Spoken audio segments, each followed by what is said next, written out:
Bonsoir, bienvenue dans le 20h BFM. On est ensemble évidemment pendant 2 heures en direct jusqu'à 22 h. Je suis très heureuse de vous retrouver ce soir à la une. Des détonations entendues en ce moment même à Téhéran et des missiles iraniens tirés aujourd'hui en direction d'Haïfa au nord d'Israël. La guerre entre Israël et l'Iran se poursuit et le patron de l'AIEA, l'Agence internationale de l'énergie atomique, a décidé de prendre la parole. Il met en garde contre les attaques contre des installations nucléaires. Vous l'entendrez dans un instant. Votre soirée Ligne Rouge à partir de 21 h reviendra sur ce conflit, ces 8 jours de guerre ouverte entre les deux pays, ce qui a mené à ce conflit, les conséquences et les nombreuses incertitudes. Ce soir, on en parlera aussi évidemment après ce long format des équipes de Ligne Rouge. Ce sera à partir donc de 21 h. Autre titre ce soir, ce vendredi soir, ce sont ces 16 départements en vigilance orange en France, principalement dans le quart nord-ouest du territoire.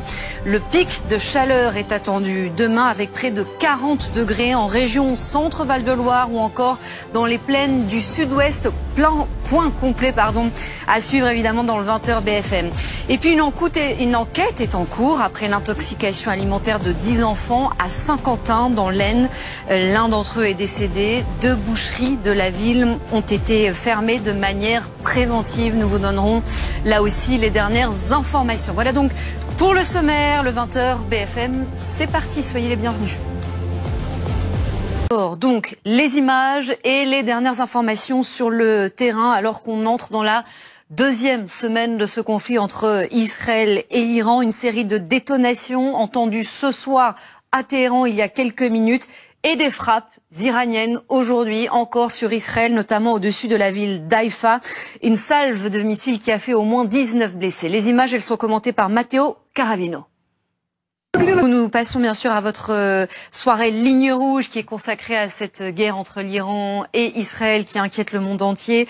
Ça a commencé le 13 juin dernier, cette opération Rising Lion. Vous l'avez vécu en direct sur BFM TV. C'était sur ce plateau avec vous aussi, Olivier Ravanello. Objectif, anéantir les capacités nucléaires du régime des Mollahs, soupçonné de vouloir se doter de l'arme atomique. Une dangereuse escalade à coups de drones et de missiles hypersoniques. Nous allons revenir en images et avec les réactions importantes sur ces 8 derniers jours. C'est un long format de Stéphanie Zenati, Quentin Bollier, Tétania Primatchouk, Manuela Braun, Pierre-Louis Bousset, Sophie Herbet et Agathe Ferrière, parce que ce sont évidemment toutes les équipes de BFM TV sur le terrain. On se retrouve juste après pour revenir sur les derniers développements.